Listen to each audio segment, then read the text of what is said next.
Hello and welcome to the Unpruned podcast. My name is Sarah Brown, and this is a series of garden organic interviews where we let our guests chat at length on a subject which is close to their heart. You may have heard them speak in our monthly episode, but here we give the full interview. Often the topic is too important or too riveting for us to press the edit button. In gardening terms, you could say we're happy to leave their words unpruned. Our guest this month is Tony Kirkham. Tony is head of Arboriculture at Kew Gardens, or as Chris calls him simply, Mr. Tree. In this chat, the two of them explore Tony's work at Kew and his years of travelling around the world tree collecting and preserving our vital tree heritage. And if you're thinking of planting a tree yourself, Tony goes on to explain the best way to go about it, as well as giving helpful tips on pruning. But before we start, I'd just like to thank our sponsors, Viridian Nutrition. Viridian produce a range of award-winning ethical and organic supplements, which include vitamins, minerals, herbal oils and balms. I love the way they call themselves the vitamin company with an organic heart. Their supplements are stocked in over 1,000 specialist health stores across the UK. So, to find out more, visit viridian-nutrition.com. I'll spell it out for you in case you didn't catch it. V for Victor, IRIDIAN-nutrition.com. Right, it's a big treat for me today. I'm the Royal Botanical Gardens Kew, one of my favourite gardens, and I'm here with my old gaffer, Mr. Tony Kirkham. Yeah, how you doing, Chris? Tony? I'm really good, Chris. It's always good to see you. Yeah, it is. You're looking very well, I must say. Likewise. So it's quite a strange time for you then, isn't it, really? Probably one of the most strangest years I've ever worked in. 42 years. Last week I started at Kew. Wow. And of all those 42 years, this has been the most bizarre, with COVID, with lockdown, with the weather. I think it's probably one of the most challenging times for any gardener, any horticulturalist growing plants. But, you know, Chris, I don't have to tell you, we are very flexible people in what we do and resourceful, and we always get through, and every year is different, and every year is a challenge, and everything we do is a challenge, especially in the 21st century, so we will get through. Yeah, you're very adaptable, and also you've mentioned the 42 years, of course, that's a vast experience, isn't it? So you kind of learn to read things and know what's going on, and you can look at the plants and tell what's happening. Absolutely, and you know, we talk about climate change, and people say to me, is it really happening, you know, but over a long period? Well, I don't think 42 years is a long period in growing trees, because they've been around for millennia, but I've seen an incredible change in weather patterns, which has made us change our horticultural practices, and you know, it gets more and more challenging for trees. That's a really interesting point. So it's the seasons you've seen change, do you think? It has, and I call it seasonal change rather than climate change. Right. I think we used to get, you know, when we were nippers, we used to get 4 distinct seasons. Autumn started and then ran, and we had autumn colour, horse chestnut fruits for conkers, etc. And then autumn finished, 2 a day, winter started, hard frosts, snow, and that would have been in like November, the end of November. Yeah. I always remember guarding my bonfire for bonfire night against raiding marauding gangs, and it was cold. You know, if you were staying out late, it was always cold. You know, now that doesn't really start until end of December, January. If at all, really, in London. We're just not getting that. Yeah. And then winter, so autumn and winter merge into one, and then spring starts, and you think it started and it hasn't, then it has, then it hasn't, and before you know it, you're in summer. And so I reckon we're into 2 seasons now rather than 4, which is very challenging for gardeners, for horticulturalists, and it confuses everything. So the other day I was out in the Arboretum, and there's a Cornus Cusa chinensis, normally flowers in May, full flower. Wow. Not a second flush, it's in full flower. It must be so mixed up and confused. So I suppose in a way, they're opportunists, aren't they, plants? So if they sense they can flower heavily, they'll flower heavily. So they're reacting to the weather in a way. They are. Well, it's interesting. I mean, the first day of, I remember the first day of autumn, the official first day of autumn, I was in shorts on my allotment. It just felt like, it was like 26 degrees. And I wasn't complaining, but it's obviously not good, is it? No, it's and not. It kind of brings me to my next question, because you're in charge of 14,000 trees. So That's right. Yeah. So that's a lot of trees. Yeah. And of course, I mean, obviously those will stem back quite a long way, planted over a lot of time. But you'd have been personally involved in quite a lot of them. So if you were going to, you know, say a month in your job, what is your sort of typical day? I suppose is quite a good question. And the beauty of my day, Chris, or my job, is that there isn't a typical. There's never 2 days alike. But you're right. I've got 14,000 trees. That's just a part of my job. Of that, about 2,500 different species from all around the world. I spent 25 years of my career at Kew plant collecting, so going out to Japan, China, Taiwan, Russia, North America, Chile, looking for plants to bring back and plant at Kew. And the initial catalyst of that was the storm in 1987, which we've all forgotten about. Yeah, it seems like a long time ago. 33 years ago, and so rebuilding that a big part of my job was rebuilding the Arboretum. But I have about 60 staff, students, apprentices. I have £1.3 million worth of machinery, horticultural machinery and equipment that I'm responsible for. Green waste recycling in the yard, so making compost, supplying compost, cutting grass.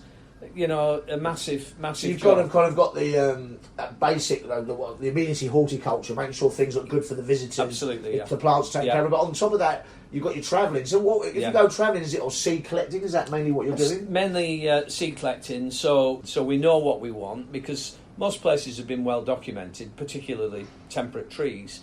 And we know what our weaknesses are here. We know the climate as climatic zones that we need to represent, because it's pointless as collecting trees from really wet zones. So we're looking for, if you like, ecological matching. So, preferably the drier areas of the temperate world to represent those collections. And we work very closely with host countries, and we mount expeditions, and we have a list of what we'd like to collect. So you're working with governments and NGOs in these places. That's absolutely right. Yeah, and that's the only way. And networking and sharing. Right. Yeah. That's always about gardens, isn't it? That we have an amazing ability to share information, and that's obviously very important. And I suppose you need a massive, really quite deep plant knowledge, tree knowledge to be able to do that, don't you? You need to know what you're looking for. Yeah. You need to be able to identify it when you go to those countries, and you need to know how to grow it. And that's what I like to think that over the 42 years at Kew, and before that I was in forestry and arboriculture, and that's knowledge that you build up over those years. But you're so right that as gardeners we're very good at sharing. Yeah. And that's why we have the best gardens in the world. Because if you invite me over for dinner next weekend, I'm not going to come and bring a bottle of wine. I might do, but I wouldn't insult you with a cheap bottle of wine. But I'll probably bring you a plant. For your garden, and likewise you do the same. That's a really nice thing, isn't it? It is. I think that's very special. And you kind of get it in all walks. Get it with trees. You get it on the allotment. People give you food. And exactly. You kind of and plants and that kind of old adage, isn't it? If you want to keep a plant, give it away. Then you can go and get it later. No, that's right. And we learned so much from the storm in 1987. Never have all your eggs in one basket. Yeah. And if you can spread your collections around, that's security. So, if we ever do have another storm like that, then since that storm, we've distributed trees from our nursery to many other gardens and collections. And we know where they are, and should we ever lose anything here, we can always go. And that's also, is that genetic as well? You look at DNA sourcing as well. I remember when I worked here, we did... In Charlotte's Cottage, we were planting oak trees. They were all DNA genetically sourced from local oak trees. Is that important to you? It is, and I think that we call that provenance matching, and I think that over the next decade, 2 decades, in order to build up a resilient landscape now, a treescape, which is what we're going to have to do, we're going to have to look at climate, we're going to have to look at pests and diseases, and provenance will play a more important role than it's ever played before. So it's almost like heritage seeds. You're looking for something that's localised, that will have resilience to that immediate environment. Yeah, and just think 20, 30 years ago, we're looking at all these modern cultivars of tomatoes, of lettuce, of cabbage. I always remember the first Brussels sprout that I learned at college was Thor. And we've probably gone a long way away from that now, and there'll be more modern cultivars. But now you start looking in catalogues, and Thor's back. Right. And it's the same. It's the same with all the heritage, the plant network, and the heritage garden scheme, plant scheme. Where gardens are growing one particular genus or even one species and representing all the cultivars of that. it's going to be it's so important that we continue to do that. Especially as we lose natural sources, obviously the deforestation. I mean, it's quite interesting at the moment. Quite a big chunk of the world's forests are on fire at the moment, aren't they? Right. Which is quite, that doesn't necessarily get the headlines, does it? No, and we talk about tropical rainforests disappearing fast, but look at the temperate rainforests. Siberia's on fire, California's on fire, Oregon, Australia's on fire. What are we losing? Yeah, we're in a perilous state. It's like, it's a library on fire, really. That's a great way to describe it, because all of that source, all that information, maybe the medicinal, all of that goes into a forest, doesn't it? Absolutely. And when people ask me, what is an arboretum? What is Kew? Why have all these trees? I basically compare it to a living reference library. So you can come and look, you can come and research, you can get information, but you can't take it away with you. So you've got to come to Kew to do that research, like you'd go to a reference library. Yes, so it is. I always refer to botanic gardens as living libraries. That's really good. They are. With plants. Yeah. So I mean, the big question really, in a way, is how's it translating out into the wider public? I'm very much involved in quite a lot of corporate, I suppose, tree planting. And I always balk a little bit at how badly it's done, and I wonder what your feelings on that. Obviously, there's this will there, but is it being done correctly, do you think? At present, I get very frustrated with the standards of tree planting that we're seeing, and not just from amateur people, but from professionals as well. So we do, lots of training, lots of courses here, and we hope that cascades out. I've written quite a lot of books with tree planting in. I'm just writing one now, about to come out, a new Q series. And it's important that we do as much training and cascading of information as possible. I watch TV and I see the way that trees are planted and how we're told to plant them. And it's not, it's not with the latest technology. We're still harping back to the olden days. This is how we planted trees. And times have changed. And so I do get frustrated. And particularly with volunteer groups. So we're seeing a lot of volunteer community tree planting projects that maybe aren't quite policed and managed, supervised. I suppose that's two things going on there, isn't it? Is that where the skilled staff, the skilled horticulturists governing it, and I always end up finding that I always say just plant whip, because I know there's no guarantee anything bigger than that. I don't think it's going to get watered the first year. I don't think it's going to get planted properly. So you're just going for numbers just to hope that some of it pulls off. Whereas with a bit more planning, we could have a lot more woodland, I suppose, and because of the wheels there, people want to do absolutely, and you're absolutely right. We lack aftercare. A lot of tree failure is aftercare, lack of. And I always compare trees to people, and we start in the we as people, we start in the nursery. We go through kindergarten, nursery, primary school, junior school, secondary school, college, university. Trees are exactly the same, and all that discipline that you learn through those years builds you up to the big picture when you leave school and you go out into the wide world and you're independent. It's exactly the same with a tree, and in those early years, that's when we need to discipline them, and hopefully that discipline will pay off when the trees become independent. So those early years are so formative, aren't they? So critical. And if you don't get that right, it's funny. I was walking down through Palmer's Green the other day, and there were 7 big oaks. You'd have cried, and I watched them go in last autumn. They've got the kangaroo bangs on, I think they call them, and all that. Just all gone. And you just think, what? And they're big, heavy standards. They're not cheap. A lot of money, and you think how long they've been in a nursery, and in 1 year they go. And do you know what? Everyone thinks it can plant a tree. Everyone thinks it can prune. But actually, there's an art and a science to it. And that gets neglected because anyone can pick a spade up, dig a hole and stick a tree in. But actually, if you start to learn the scientific principles behind tree planting, it's easy, but you've got to apply. You've got to know that. Yeah. We also, if you were speaking to say someone I work with an energy company, and I do tree planting. Then what would you say to them? Would you be your top tips for putting in a tree? Top tips for putting a tree in. First of all, good nursery stock. So we should be buying UK grown, if possible. UK source, UK grown. The key thing is the planting hole, and we used to call them pits, and we called it a pit because it was deep and it was big and engineered. In actual fact now, all the latest science is wider, shallower. And the most critical part of the operation is planting depth. Most trees are planted too deep. Only 1 inch, 2 inches too deep will kill a tree. Right. And it's a long, slow death. No organic matter in the planting pit. You want the roots to penetrate the surrounding soil, then, is what you're saying. Yeah. That tree should be really healthy and at its most vigorous when you plant it. And if you put it in poor soil, it's got to go and look for water, it's got to go and look for nutrients.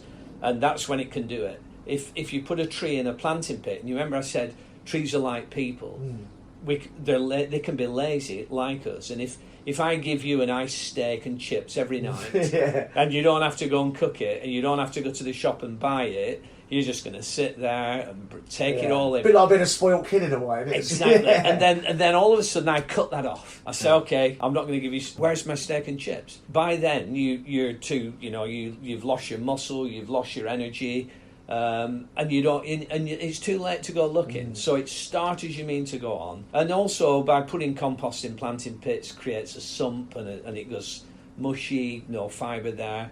So I'm an advocate of putting the organic matter on as a mulch at the end, and the tree will take it down as it needs it. So whack down its taproot, get it strong, then it'll put out its fibrous. Put out its main thing will be anchor. So I'm anti-staking unless you really have to. It'll then anchor itself. It'll go and look for water, and then it'll go look for nutrients in those three, in the order of those three. Yeah. And if you get it off to a good start, and it'll do all that on its own. And getting it through that first season, you think for larger trees, if you get it through the first season, it's got more of a chance, do you think? Definitely. And talking about climate change or seasonal change, we're planting in autumn now, and people look at your tree's still in full leaf. Surely you wait till spring. Well, the soil's warm. Yeah. It's dry, but we can get water on. The trees, the top will stop growing, but the roots will continue to grow. And they'll grow right through till Christmas now, because the soil will be warm enough. So that tree, come spring, when the drought starts, it's part rooted. Yeah. It's on its way. So it's got a stronger start in the spring. When it starts to photosynthesise, etc. again, it means the roots are down. The roots don't stop. They don't go dormant. That's right. Yeah. And going back, trees are like people, like children. When do children start school? September. Yeah. And that's the process up to Christmas. They're then ready for spring. Just compare trees. Just think about what you would do if you were a tree. And that's a good analogy, because I think that out there, the people who don't have the technical knowledge, that they can get that, they can make that link. Yeah. Talking the technical stuff, though, I'm going to throw out a big word. Yeah. I see terrible pruning wherever I go. Yeah. It's really bad at the moment. I've never known it. I mean, this is in private gardens. Do you still compartmentalize? Do you still use COVID? Or do you want to tell us a little bit about that? Yeah, well, I'll not say I'm the expert on pruning, but I've written 2 pruning books. Yeah. I play around with pruning techniques here. I've got a massive library of trees that I can experiment on. And we do now what we call target pruning. So we're looking at how a branch joins a branch. So we always talk about a branch joining a branch, and the branch that it joins is a parent branch. Now, that can either be the trunk or a branch or a lateral branch, but branches always have an attachment point. Where they attach, we have the branch bark ridge and a collar. And within that area, it's what we call the reaction zone, and the tree has an ability to compartmentalise, to heal over, create like a compartment that will stop any decay or any organisms. So it's almost like pulling up the drawbridge almost. It is, yeah. And it's like shutting off and saying, right, nothing can come past here.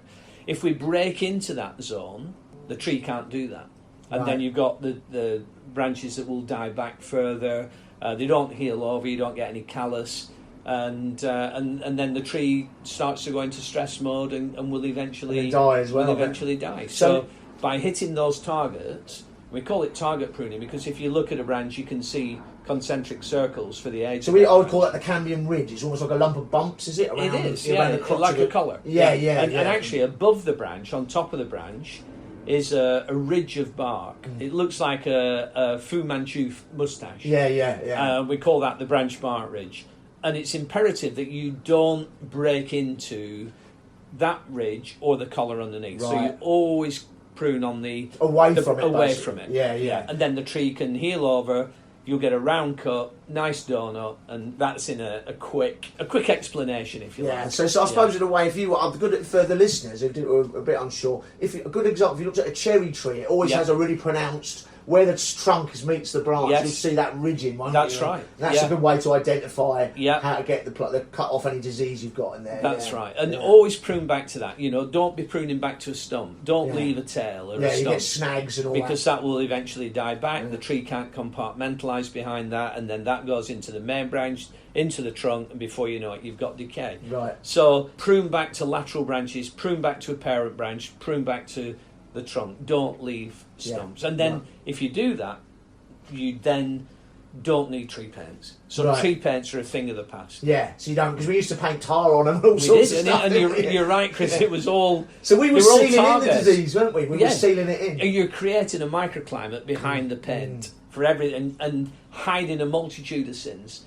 Let the air get to it. And, you know, I say we compare trees to people, compare arborists to dentists. So we do everything we can. We do bracing, we do cavity work, we do root canal work. Eventually, when we can't do anything else, we take it out. And we put another one in, but we don't put false ones in. We put in a new knife. That's a cool, isn't it? Why is it? Because you do look like you deal with compaction as one of the things you've pioneered as well, isn't it? When trees, obviously, street trees, because roots need oxygen. They do. So you relieve any sort of compaction. How would you go about that? Okay, so you're absolutely right. Tree roots need oxygen just as much as the top. And I have I compare a tree to a wine glass, which you'll be used to, Chris. Yes, I know. Okay, so the goblet on top is the crown, the stem of the glass is the trunk, and then that flat bit that stops the glass falling over is the root plate. And that's, in perspective and comparison, that's how thick the root plate is.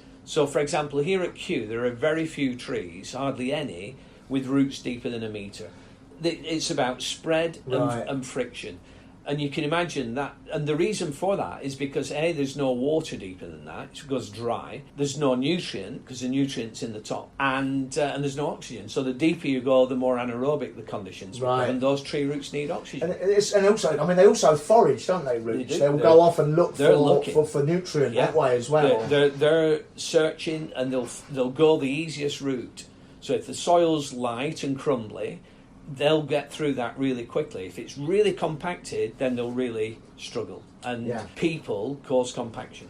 So if you were at home and you had a tree and you were a bit worried about that, would you just spike around it? Would that be just spiking it with a fork, with a garden fork? Or if you've got the spiker for doing aerating the lawn, that's good.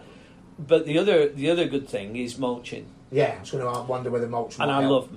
They call me Compost Kenneth. All us organic gardeners love a mulch as well. So, exactly. And all you got to think about is where trees come from. And I could say, to you, where do trees? I said to the students, where do trees come from? And they'll go, oh, Deepdale, Barchams, and they'll Hilliers. They'll rattle all the nurseries off and go, no. We're not buying one now. Where do they come from in the wild, in nature? They come from woodlands and forests. So people talk about fertilising trees. Well, I've seen trees 500 years old and they've never had a drop of fertiliser in their life, because God doesn't go around spreading fertiliser. There's no osmocote in a They are cannibals. Yeah. They eat themselves and they eat other trees. So the cycle of life. It is. Yeah. And the carbon cycle, the nitrogen cycle. And so, when they drop their leaves in a woodland, the worms, the mycorrhizal fungi break that down, the tree takes it down. They drop a branch, that breaks down, it rots with the mycorrhizal fungi. Nothing wasted. It's all eaten. And so what we're doing here at Kew, and again, another area that we pioneered with decompaction, was mulching. And basically, you could just, we blow leaves under canopies now rather than raking them. So I don't rake any leaves here at Kew. Yeah. We let the worms and the badgers do all that. And then, rather than just leaving branches everywhere, so it would look really bad. And as gardeners, we like... There has to be some aesthetics to it. Yeah, exactly. So we bring all the wood in here, we shred it, we chip it, we mix it, we compost it, and then we bring it back out and we put it around the base of trees. And basically, we're mimicking a woodland. Ecological matching again. Another word that we use, which I love, is biomimicry. Right, brilliant. Okay? Yeah. And so we like to think we're fooling the trees into being in a woodland, even though they're in the middle of the You're creating those conditions for that, so that psychologically... So psychologically, that's a like that. Psychologically, the trees are thinking, I'm in a wood. Yeah, brilliant. And that's what we're doing. And there's no fertiliser, it's just pure organic matter. Right. And I suppose this is quite interesting, because I know you'll be right up on this more than ever, and this is the new range of P&D coming in. How do we cope with that? I mean, look at the chestnuts at the moment and all this. Yeah. So they're really big new challenges for you as an arboriculture site. Yeah. And again, 45 years ago, when I started in arboriculture, growing trees, when I left school, there was one disease, two. Honey fungus. Fire blight and honey fungus, they were the two, weren't they? Yeah. And then Dutch elm disease. Yeah. Right. So Dutch elm disease, everything went.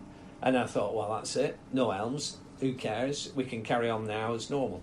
So if you imagine a graph, it just ran along level, Dutch elm disease, and then little blips as things come in. Yeah. If you look at that blip now, 40 odd years on, 50 years on, it's huge. It's vertical. So globalisation, do you think, is this the reason for that? Do you think we're moving more stuff around? I think that's the key. Yeah. Where we bring a lot of trees in from the continent, and don't get me wrong, I'm not anti that. Yeah. But there's probably not enough phytosanitary and policing, biosecurity involved, and we've got to tighten.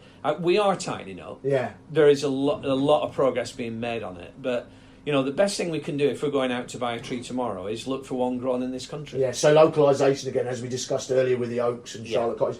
And I suppose in a way, it's no chemical solution to it. It has to be done organically, doesn't it? It has to be done genetically, organically. That's the only way, and we're going to be the big custodians of that. So, we're responsible, and we've got to make sure we do it. The biggest threat now for us begins with an X. Xylella. Yes, everybody's absolutely feared of this, aren't they? I am. I think it will come in. It will come into this country on an infected plant, right? Either from a nursery or from someone going on holiday and bringing it back, bringing a plant back. Yeah. This year's been really good because there's not been any foreign travel. Very few people on holiday. But the Earth's had a bit of a breather almost, hasn't it? We've had a rest and it's been quite reassuring that, but.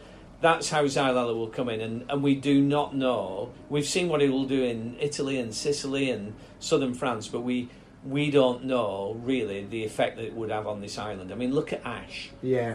Who would have said that we would lose all the ash? Yeah, and we're losing them fast. This year has been a massive... It's been incredible. I was in Stammer up in Brighton when I was an apprentice, and the ash is wiped out there in Woodland there. I was shocked how bad it is, actually. Yeah. And this year it's become more apparent. 5 or 6 years ago, I remember going out, and I'd not seen ash dieback, and I was thinking, I must see it. It almost felt like a bit of a myth, didn't it, at the beginning? Yeah, hearing all about it, and even I hadn't seen it. Now, it's every ash tree has got symptoms of it, and I would think that the casualties this year will be very, massive. Very high. Yeah. And so, I suppose to your listener, to your layman, I suppose, what tips do you give to them about containing these diseases? Especially, obviously, the big one is don't go to Spain and bring back an olive that you've dug up. So biosecurity. Think about we now with COVID, we're washing our hands, social distancing. It's exactly the same with trees. So on a nursery, if we are importing trees, then they need to be social distance on a nursery. It's a form of quarantine. Keep them apart, keep them there for 12 months. So not 14 days, 12 months. Keep an eye on them, DEFRA inspected, check them before they come into the landscape. And the big problem is when trees come in and they go straight into the landscape, no one's monitoring them. They're orphans from day one.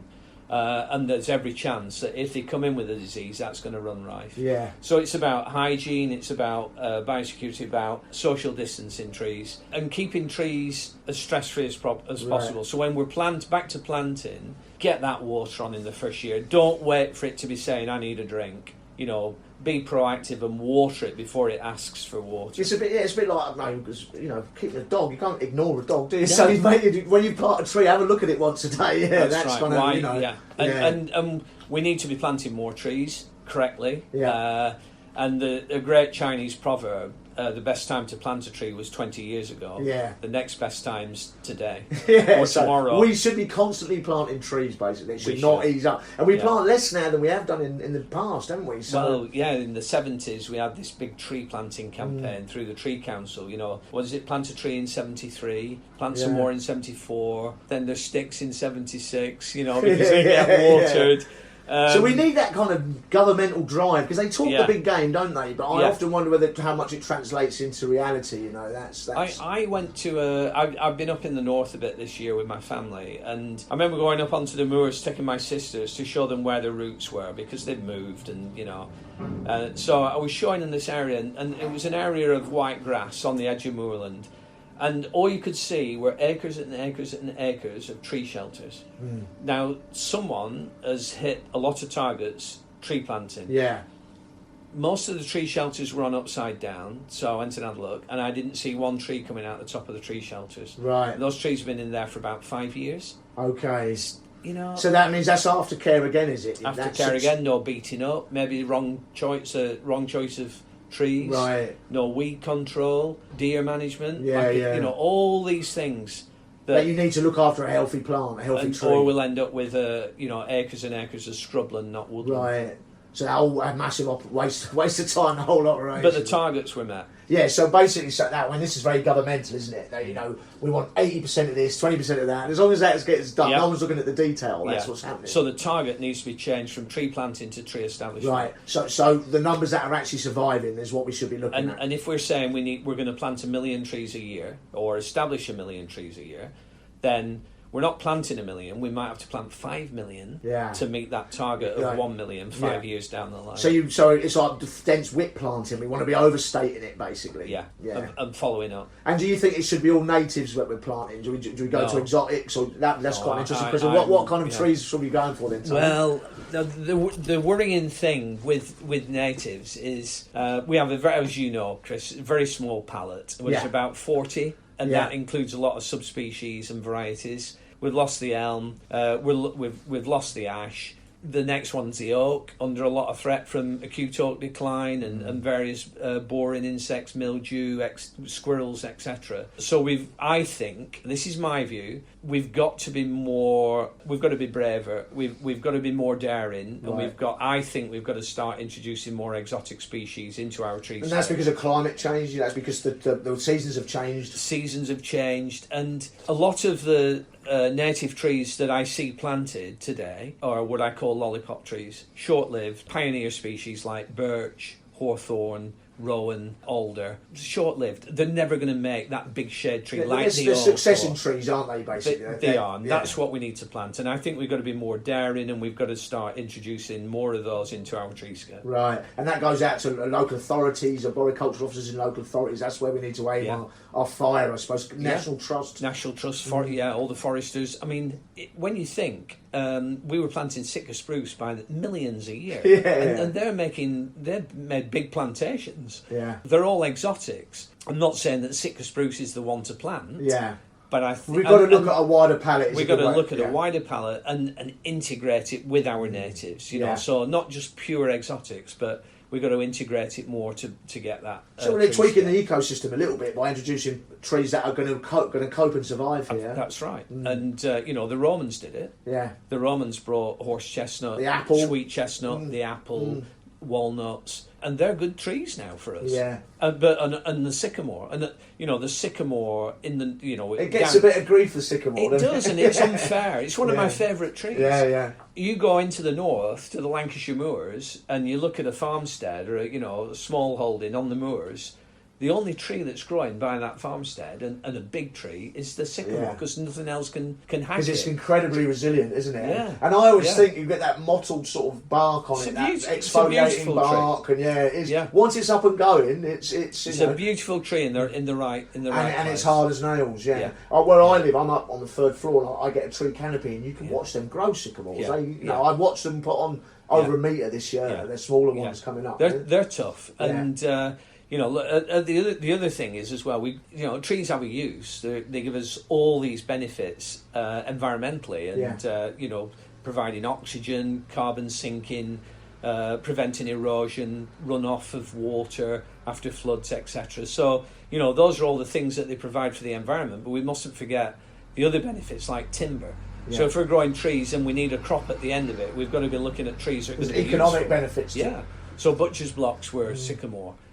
Church pews were sycamore. It's a really clean white wood that works nicely.